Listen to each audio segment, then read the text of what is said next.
स्वागत आहे सर्वांचं शिल्पा होम किचनमध्ये. तर आज मी तुमच्यासोबत शेअर करणार आहे अगदी 5 मिनिटात तयार होईल असं स्नॅक्सची रेसिपी आणि टेस्ट म्हणाल तर अप्रतिम. चला तर मग सुरुवात करूया रेसिपीला. तर हा स्नॅक्स बनवण्यासाठी मी इथे ब्रेडचा वापर केलेला आहे. ब्राऊन ब्रेड किंवा व्हाईट ब्रेड घेतला तरीही चालेल. या ब्रेड स्लाइस ज्या आहेत त्या आपल्याला कट करून घ्यायच्या आहेत. तर मी आता या स्क्वेअरमध्ये अशा कट करून घेते. तुम्ही हव्या त्या आकारामध्ये कट करू शकता, ट्रायंगलमध्ये वगैरे. तर ह्या कट करून झालेल्या आहेत. आणि आता एका बाउलमध्ये 1 वाटी दही, 1 वाटी बेसन डाळीचं पीठ, साधारण 1 ते 1.5 चमचा इतकं रेड चिली फ्लेक्स हे घेतलं आहे मी पिठामध्ये.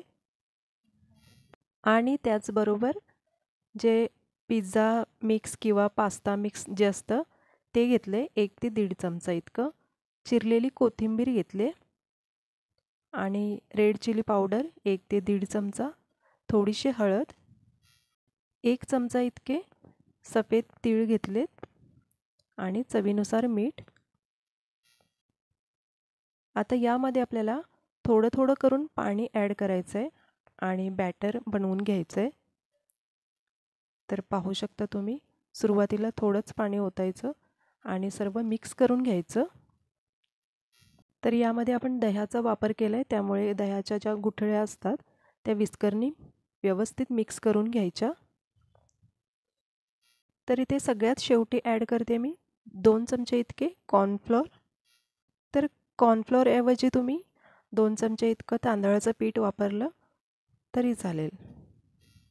आता इथे गॅसवरती एक पॅन घेतलं आहे आणि त्यामध्ये थोडंसं तेल ओतून घेतलं आहे. आणि तेल थोडं गरम झालं की मग हे आपले जे ब्रेडचे पीस आहेत ते या बॅटरमध्ये पूर्ण कोट करून घ्यायचे. पूर्ण मिश्रण त्याला लावून घ्यायचे. आणि आता हे आपल्याला मीडियम फ्लेमवरती दोन्ही साईडनी फ्राय करून घ्यायचे.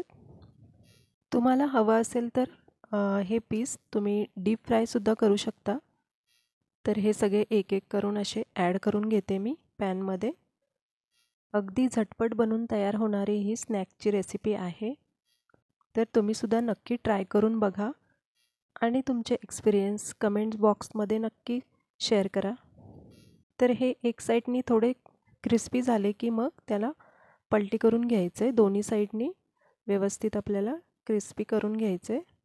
तर हे बघा, अशा प्रकारे एखाद्या स्पूनच्या साहाय्याने त्याला असं पलटी करून घ्यायचं आणि दोन्ही साईडनी अशा हलक्या गोल्डन रंगावरती फ्राय करून घ्यायचे. तर बघू शकता रंग किती छान आलेला आहे. तर आता हे रेडी आहेत आणि हे आता मी प्लेटमध्ये काढून घेणार आहे.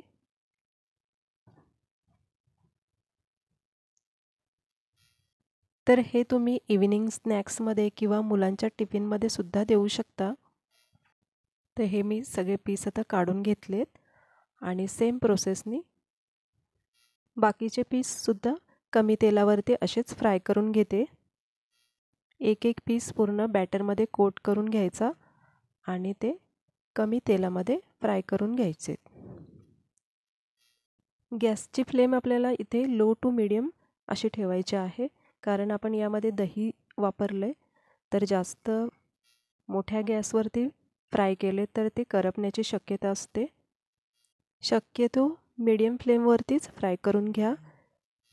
आता हे झालेले आहेत रेडी आणि हे सुद्धा प्लेटमध्ये काढून घेते मी. व्हिडिओ शेवटपर्यंत पाहिल्याबद्दल खूप खूप धन्यवाद. आणि अशा छान छान रेसिपी पाहण्यासाठी चॅनलला सबस्क्राईब केलं नसेल तर सबस्क्राईब करून घ्या. व्हिडिओ आवडले असल्यास व्हिडिओला लाईक करा. इथे मी वरून थोडंसं पिझ्झा मिक्स टाकून घेते, त्यामुळे टेस्ट खूप छान येते. आणि रेडी आहे आपलं गरमागरम ब्रेड स्नॅक्स. पुन्हा भेटू एका नवीन रेसिपीसोबत. थँक्यू.